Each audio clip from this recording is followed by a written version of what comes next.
So what would you do if your favorite anime was being held for ransom? Because that's apparently what happened here, people, and this is crazy, and I can't believe it that essentially your favorite anime, my favorite anime, one of the biggest anime production studios, and some of the most favorite titles around the world have been held for ransom, essentially, because of what went down, and I'm just right now like, what? If you've ever doubted for a split second that anime was mainstream, like maybe it's not, maybe it's just actually like, you know, this little thing and we're just blowing it out of proportion, people are doing things like this, that means that it has made incredibly huge strides, because holy cow, I'm still like flabbergasted as I'm reporting this to you right now. Like, dog, I guess some hackers was thinking to themselves, no matter how you move, get it done, no matter how you move, get it done.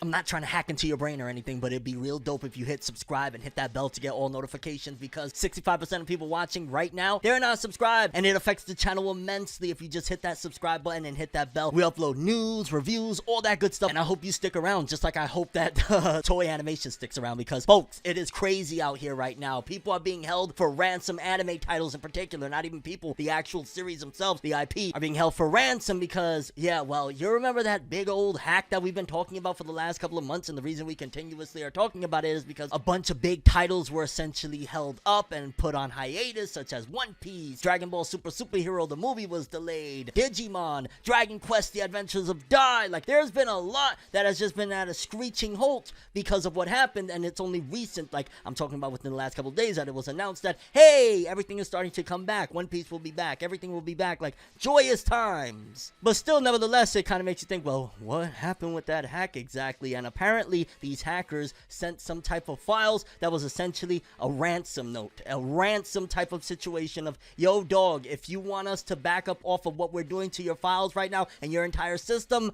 pay, and I'm just here like in utter disbelief, like what? NHK, Toei Animation hack was a targeted ransomware virus, and I know I'm probably blowing out a ransomware virus way more proportion than it normally should be. Probably people are like, yo, that happens all the time. To me personally, hearing this, I'm like, holy cow, this I've never really heard of. Like, yo dog, a digital ransom, like what? Or at the very least, that's what I make out of it, because it said last month anime studio Toei Animation revealed that they had been the target of a hack which halted some internal systems that were used in the anime production process while investigations were ongoing. Overnight, the NHK reported the details on what the hack was, as well as more information surrounding the returning TV anime episodes and continuing delay of the Dragon Ball Superhero anime film. Yes, because that is something very big. Like, dog, Dragon Ball Superheroes is something that they really are pushing heavy. They're trying this new 3D style. They're putting it in theaters. This is supposed to be ushering in a whole new era, and this really put a lot of their plans to a halt, which honestly, my conspiracy brain, and then you're gonna be like, yo Funev, just stick to the facts, but no, I gotta think outside of the box sometimes, and my conspiracy brain still tells me that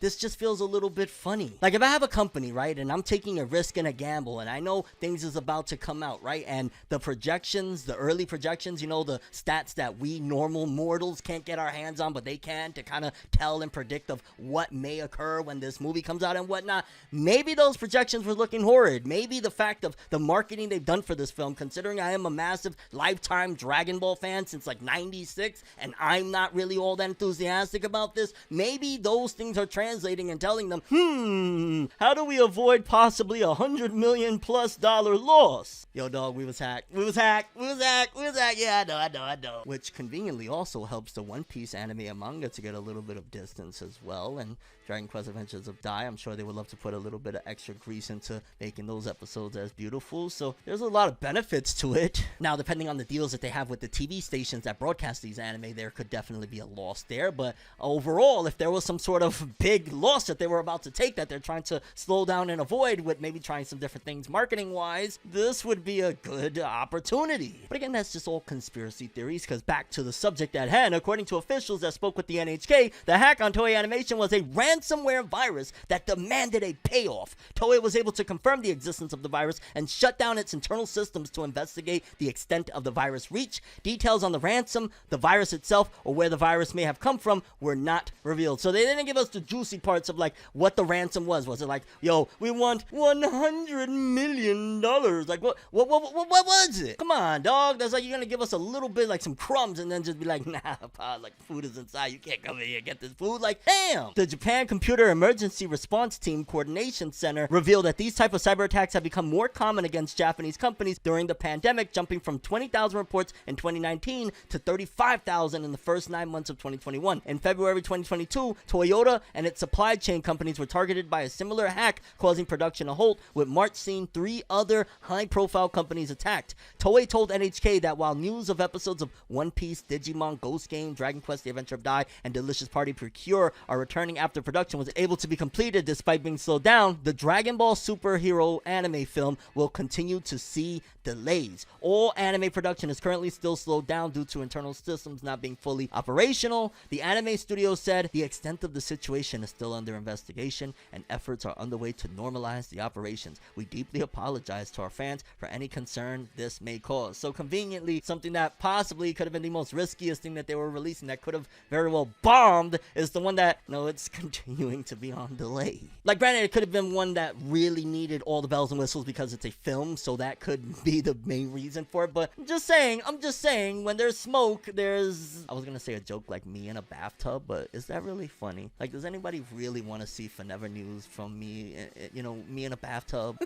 One Piece, Digimon, Ghost Game, and Delicious Pretty Precure will return on April 17th, while Dragon Quest: The Adventure of Dai will air its first new episode in over a month on April 16th. The series will resume streaming on Crunchyroll on the same day at their regular times. Nicely played with the integrating, telling you to go watch that on there. But I'm gonna just keep it rock solid about this one. It's interesting nonetheless. Regardless, one way or another, if there was just a legitimate hack and a ransom, like, holy cow, dog, like, please let go of my series, dog. Do you really gotta do this? But also, that's interesting that they have the technology to be able to not only stop the ransomware, but then also get information on it before possibly it could, well, maybe that's why the delays are happening. Maybe just this ransomware thing had corrupted so much stuff that they couldn't get their hands on certain storyboards or something like that. Because I'd imagine that a good chunk of animators probably would keep a lot of the production just in case, have a file or two of, hey, I have the storyboards, don't worry, not a problem, I have the animation right here. So I'm sure that they are able to recover a good chunk of the disaster, right? Like, there's animators, hey, I mailed it in, I got it right here on my computer, don't worry, arigatou gozaimasu, itadakimasu. I wonder, do they use the term like, yo, dog, I'm trying to eat, like, money-wise over there in Japan? Because then that'd be mad ill to be like, yo, you get a check, and then you grab the check and look at it and go, itadakimasu, money desu ne. And now I'm getting too goofy, so we're gonna carry on. And with that, I say all of it to say that,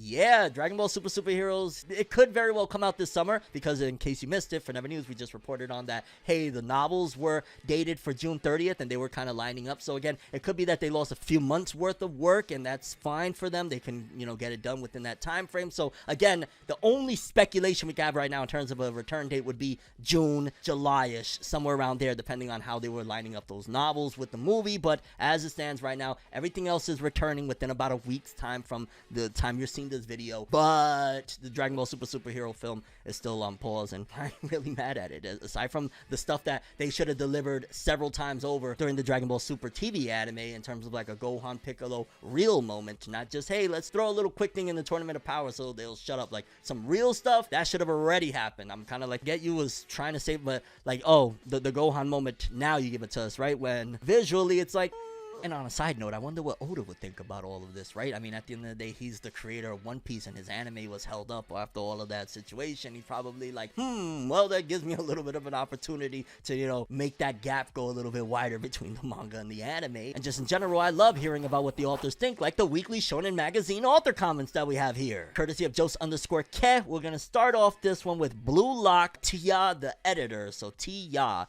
April is supposed to begin the season of encounters, so dudes out there should know that when you meet ladies, you're merely stand-ins for me. Ladies, you'll meet the genuine article soon enough. Yo, my man! That was one of the greatest author comments I've read in a long time, and that felt super different than any other. And shout outs to that editor. My guy got swag, confidence, and This is what more the mangaka need to study. Study what the editor of Blue Lock, just in general, not even the mangaka, people, guys, me, I'm studying that shit. Yo, word, facts. Meanwhile, Hiromashima, author of Eden Zero, Fairy Tail 100's Quest, Raid Master, says, I haven't had time to watch my favorite foreign TV shows lately. If anyone has some recommendations, I'd love to hear them. And yeah, time. I don't even know how he has time to write this author comment, considering all the stuff he constantly got going on between video games, all of the endeavors we already know of. And I'm not talking about Choto's father. I'm talking about, like, you know, he's constantly with his hands in different things, and you're probably not going to have that time for that. And I barely have time to watch anime and read manga, and I talk about this every day for a living. Ken Wakui, Tokyo Revengers author, said, since Tokyo Revengers started, I had never taken a week off until now.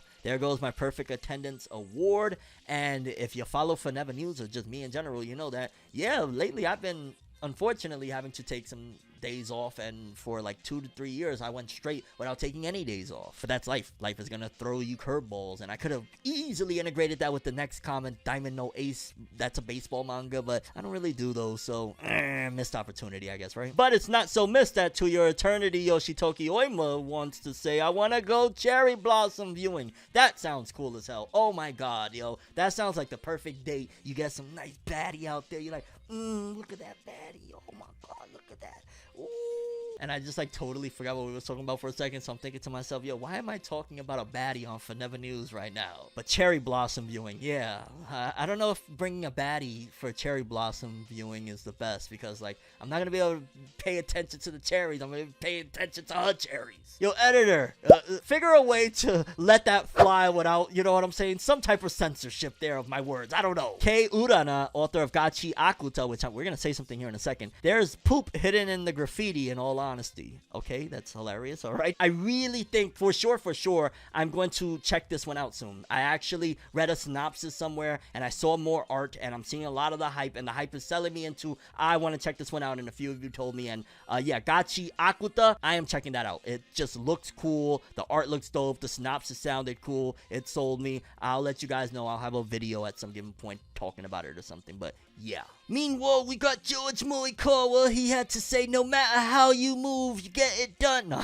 No matter how many times I see them, otters are adorable. And otters are pretty adorable, I ain't gonna lie. Then at the back, ouch! I never really thought about it in terms of the way like the TOC of Shonen Jump rolls, but Nakaba Suzuki's Four Nights of the Apocalypse dead last. Maybe they just did that as a move to like make people read to the end, because it's a great seller. I'm sure it sells more than the majority of the series in this magazine. I read an encyclopedia, says Nakaba Suzuki of the Four Nights of the Apocalypse, on single malt scotch, and now I really want to drink some scotch. Regular viewers of FORNEVERNEWS, am I bugging? Am I bugging? Another reference to it. Okay, maybe I'm bugging. Alright, some people are saying, yo, FORNEV, you focusing too hard. You gotta stop, man. You creating a narrative. Dude created a narrative himself the last 2 years continuously. And I'm not trying to down him. I genuinely care. Like, that's something that, you know, is close to my heart of like, hey, he has an issue. I hope he gets some type of help, because this has been a few years now. Bet anything, if I was to go back to some of his weekly Shonen Magazine author comments from like the peak of Seven Deadly Sins, we probably would run into a bunch of those comments as well, unless like he wasn't dealing with that issue at the time. And again, this isn't a laughing matter or anything like that, and I, you know, I just hope for him and I pray for him, honestly. And in case you don't know, I'm referring to the author of the Seven Deadly Sins,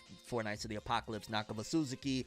He references drinking and talks about drinking several times throughout the weekly Shonen Magazine author comments. Like, at the very least, once a month, twice a month or something, he says something about alcohol. At the very least. And watch somebody go and pull up every weekly Shonen Magazine author comment and say, no, he went 3 months without one. You don't know. Stop making narratives. Alright, you get what I'm saying. Relax. Although, to be fair, it's hard for me to keep calm, because yes, Demon Slayer Kimetsu no Yaiba Hinokami Chronicles is actually getting more DLC. Unfortunately, it's paid DLC this time, so we ain't getting those freebies, but it is good to hear that it's gonna once again revitalize the game and get me back on it. I'll be honest with you, it's gonna get me back on it, because I stopped playing and I really was having a blast with it. I'm not gonna lie, it just felt like a fine-tuned version of Naruto Storm. And if you're wondering, yo, FORNEV, what's the DLC? Come on, we don't care about Storm right now. Shut up and talk. Demon Slayer, the Hinokami Chronicles game, gets paid DLC featuring Uzui, Gyotaro, and more. This year's 19th issue of Shueisha's weekly Shonen Jump magazine revealed on Monday that Sega's, it's crazy to hear Sega's, like, yo, Sega's still in the ball game, but alright, Sega's Demon Slayer Hinokami Chronicles, the Kimetsu, bleh, totally botched that, but yeah, the Demon Slayer Hinokami Chronicles video game will have an additional paid DLC pack that will release this summer, featuring the following characters: Uzui Tengen Shingen, which, yes, I'm gonna play the shit out of that one. Kamado Tanjiro, the Entertainment District arc, which, let's just knock it out. They got Tanjiro, Zenitsu, and Inosuke in the Entertainment District arc look, and I believe something there, but so let's just knock that out, because I don't care. Like, if they have some new movesets, dope. I doubt they're gonna do that. You got Kamado Nezuko, Awakened form, that's gonna be dope to play as, and Daki and Gyotaro from, of course, the Entertainment District, that's gonna be dope. And I guess the new outfits, the Entertainment District arc version of these characters would be dope. Again, if it's not new movesets, but if it is new movesets, then shut up to me and I take it all back. I'm not gonna lie. If it's new movesets, fine. If it's something from the Entertainment District arc that they did, okay. I mean, granted, yeah, it's still another version of the same characters, but that's a little bit more exciting. Like, ooh, new moveset. So I don't want to completely go, yeah, I don't really care. Like, it's kind of exciting. The game previously had 3 free updates. The first update launched November 4th and added Rui and Akaza as playable characters. The second update added Yahaba and Suzumaru on November 24th. And the third free update added Yushiro, Tamayo, and Enmu as playable DLC characters December 16th. And the game has sold 1 million copies in circulation, or it has, 1 million copies in circulation worldwide.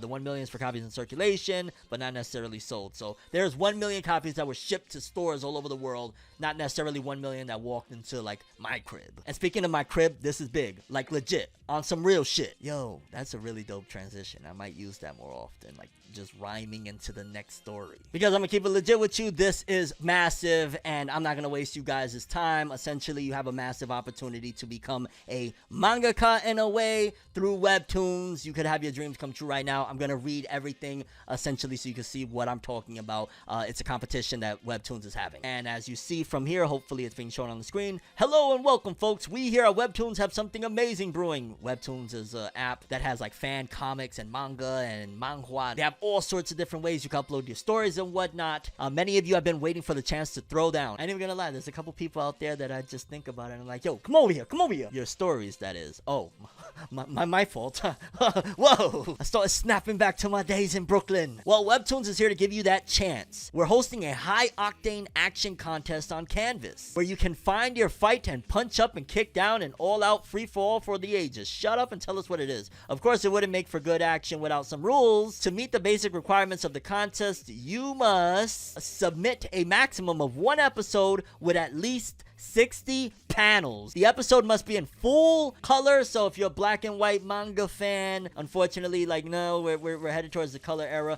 and at least 2 characters must be involved in a fight. Essentially, you must make like a one-shot battle color thingy-majig. But don't be afraid to throw more characters into the brawl. If you're really talented and you can get it done in time, add as many as makes it interesting, which I'm gonna recommend for you right now. Try to at least add like 3. Have like 3 people, 3 or 4, 3 versus 1, or something along the lines of that. Trust me. You can begin submitting your episode on June 1st. Oh, submissions will close on July 31st, and we'll announce winners on September 30th. Now, you may be thinking, Wyatt, you can't expect me to give you the best action scenes without a prize, and you would be right. I would never leave you empty-handed. Okay. Oh, wow. What, a Squid Game joke, really? And there are 10 prizes and opportunities in total. First place is $50,000. Second place is $30,000. Third place is $20,000. Fourth through 10th place, $5,000 apiece. So yeah, I'm not even gonna lie, this is an incredible opportunity. Like, everybody out there, especially people that really been looking for that opportunity, my peoples, look right here, dog, look. If there's opportunity, I'm gonna point you in the right direction. And I'm not even gonna lie, getting a bag of 50,000, even if it leads to nothing else with this in particular,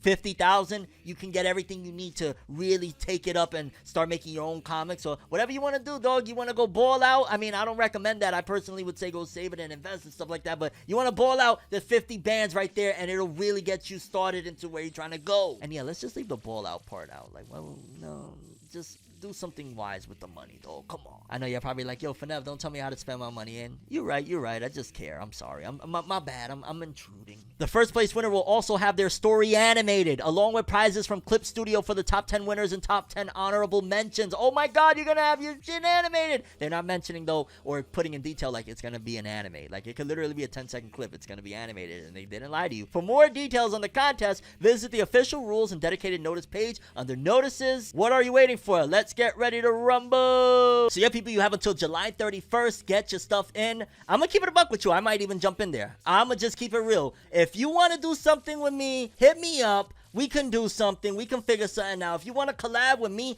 I'll write it. You draw it. Let's do it. Because I'm not even gonna lie, I got a few stories that I've been sitting on for a few different years, and I'm like, I'm gonna get to it, and this would be a great opportunity to whip something out. So hey, you want to hit me up, yo, my Gmail or whatever you gotta do, or whatever, just get my attention, and maybe we can collaborate if you're really dope, and you know, we can make something hot. That's actually dope. There's a contest within a contest. Hit me up, and if there's somebody out there that really impresses me enough, we can work together. We can maybe make something happen. Now, I don't mean that everybody, you know what I'm saying? Like, again, I'm only gonna really pick somebody that's dope, again, if you're interested. And again, to give you a small summary of it, it just said, got a story that can pack a punch? Submit it to our call to action contest. Grand prize 50 bands and a Webtoon original offer. Submissions open June 1st through July 31st. And again, I will even link in the description below all of the rules and all that jazz, but I'm not even gonna lie, this is beautiful. I love to see that opportunity like this is out there. Hopefully it's legit, because you never know. It could be that, hey, we got a really dope guy. What if we make it seem like he won a contest, and that'll give him some,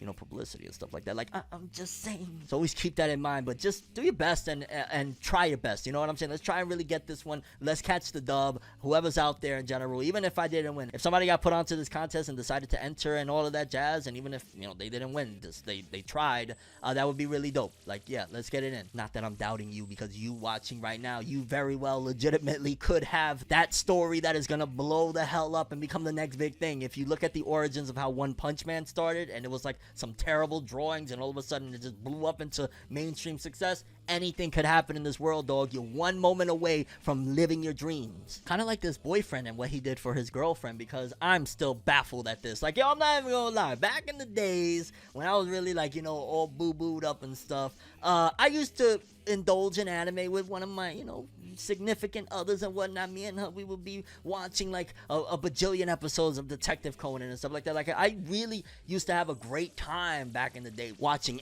anime and all of that good stuff with a little lady friend or two, but nowadays I'm more so like a solo watch. I ain't gonna lie, it's just kind of like my time, my man cave time. But either way, still, I've never went this far. I'm not even gonna lie. Some people go the distance for really trying to create an experience, and I'm not even gonna lie. Some people, they may look at it as like, oh, hey, he's a simp. How could he be a possible simp? And to them, I say that's just silly. Honestly, I think this is really dope, and I'm impressed, because you created the atmosphere that needed to be created to indoctrinate somebody into the love and passion for anime. No, seriously, like, basically this boyfriend, he edited all of Naruto down. Like, what's the craziness? Let me read this so we don't mess it up. Loving boyfriend edits 115 hours of anime filler out of Naruto for his girlfriend. An anime YouTuber boldly edited down the entirety of Naruto filler arcs and all into an easier and more pleasant viewing experience. The big three, anime, Naruto, Bleach, and One Piece, are inevitable watches for every shonen loving otaku. However, along with the clout of being the most popular series of the mid-2000s comes their shared burden of being daunting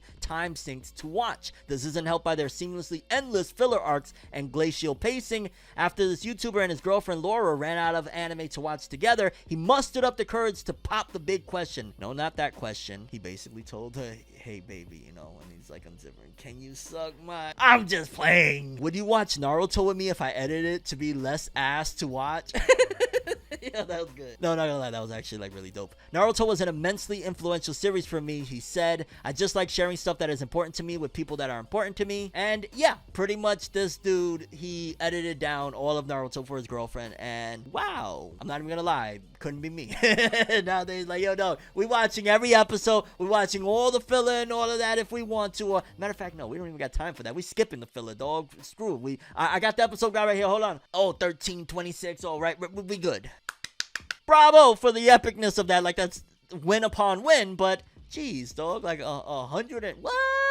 I don't even want to imagine the time it took for his PC, assuming that he rendered it down to, at the very least, 1080p, what, 24 frames? I guess that's what, like, a normal anime or something would play, like 30 frames, 24 frames. Either way, if he rendered it at, like, a basic 24 frames per second, 1080p, that shit for all of those episodes, my God, would take forever. Like, my poor baby would be here dying, blowing, and I'm not talking about a girl, I'm talking about a fan from my computer. Like, you sicko. I have a computer in front of me. You can't see it, obviously. Like, it's the fourth wall that you can't break. But I can. Yo, dog, the puns, dog, and some some people say those are dad jokes, and okay, alright, I'm a dad. And if that couple watched Naruto for all those hours together, I'm sure he'll be too at some point. And they may have a bright future, unlike a certain company that is absolutely dead. And I'm not even gonna lie, like, I was thinking about topping the episode with this story initially, but then I was just like, this is just so sad and awkward. Like, imagine you created a company, right? Like, I can only imagine what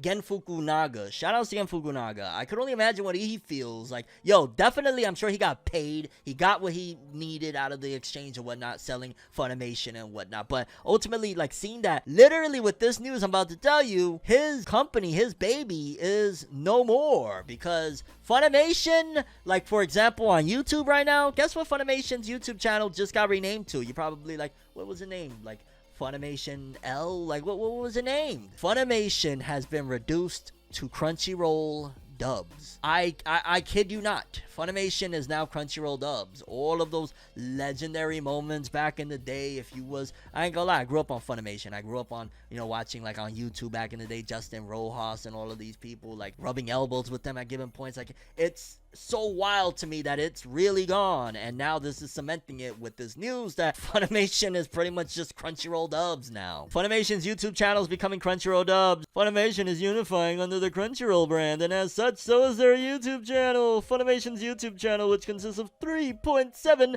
million subscribers and has been in operation since 2006, is now becoming Crunchyroll dubs.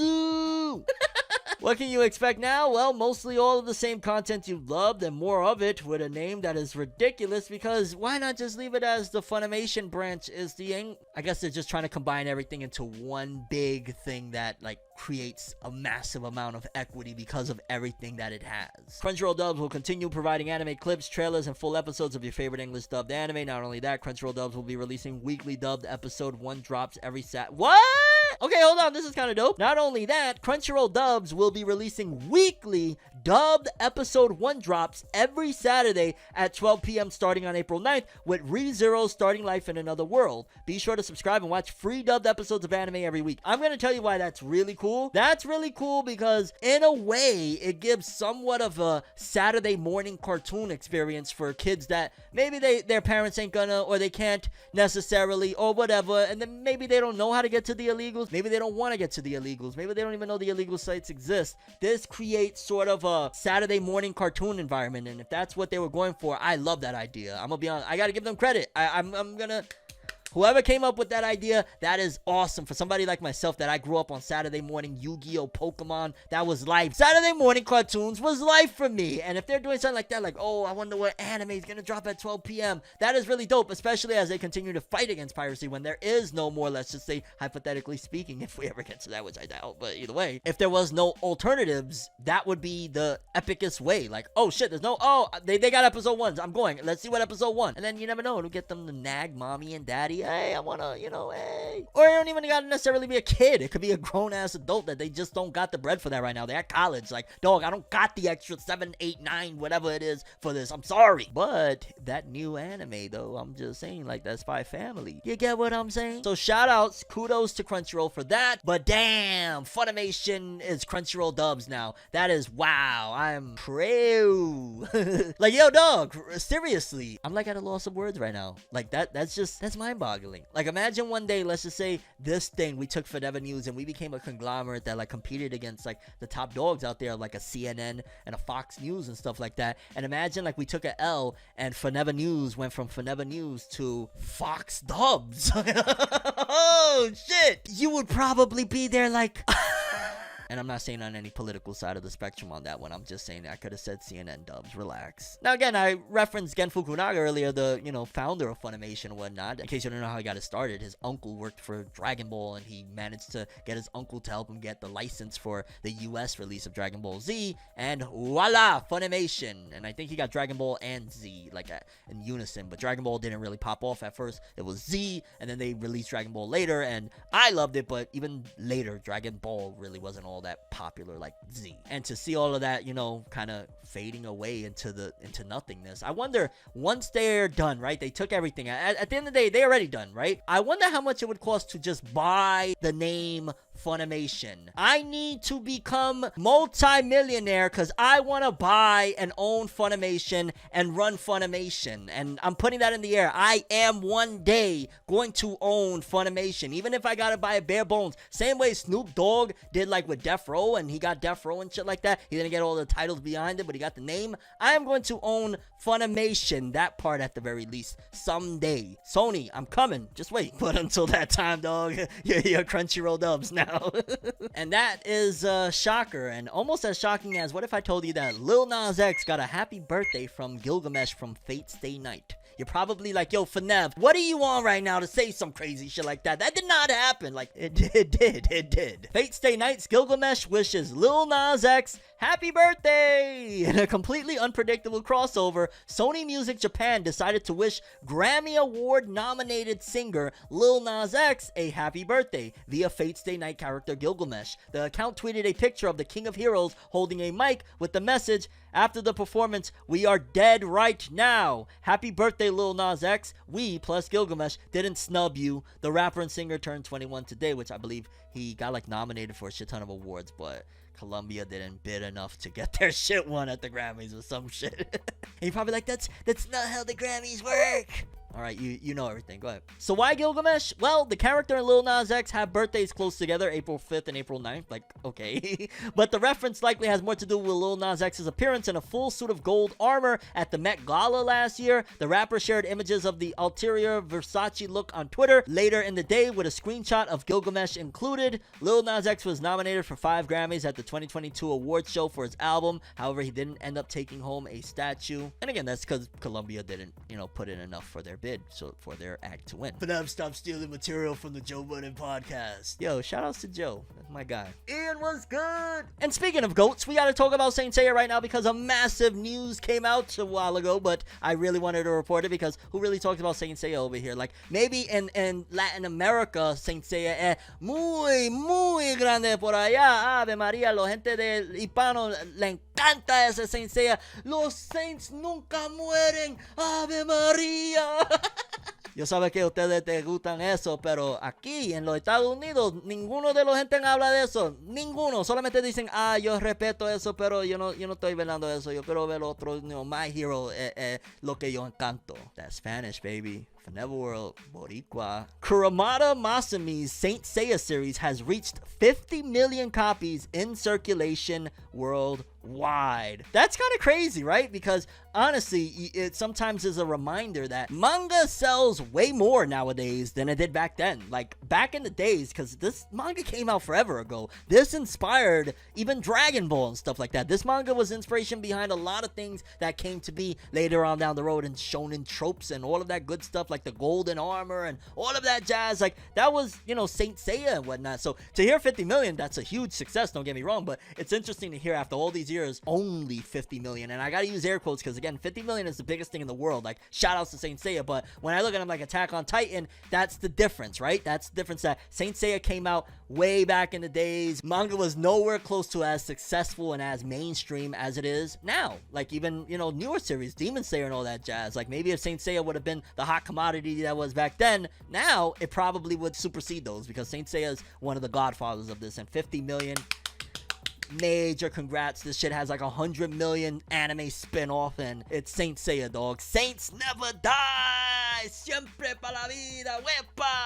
I ain't gonna lie, that's just really, really dope, and I gotta salute GOAT, and we're on GOAT Talk, so let's continue talking about GOATs like Tatsuki Fujimoto, the author of Chainsaw Man. Now, I've been telling you guys for a little minute now, it was announced he's working on some one-shots, whatnot. Now, we just spoke about it in the previous episode of FORNEVER News, that Tatsuki Fujimoto has a one-shot coming out, and it's about a femme fatale, and it's going to be 200 pages, and I thought to myself, jeez, god damn, that is going to be a massive graphic novel. That's not a one-shot. You literally dropped a volume on us, dog. Like, ooh. But I'm going to be honest with you, and I'm going to just keep it all the way funky without getting too deep about it. Personally, after I read the synopsis of it, me personally, because of what I got going on in my life right now, because some people are like, yo, Fenev, I know you're going to talk about it, you love Tatsuki Fujimoto. I personally am not going to read it right away.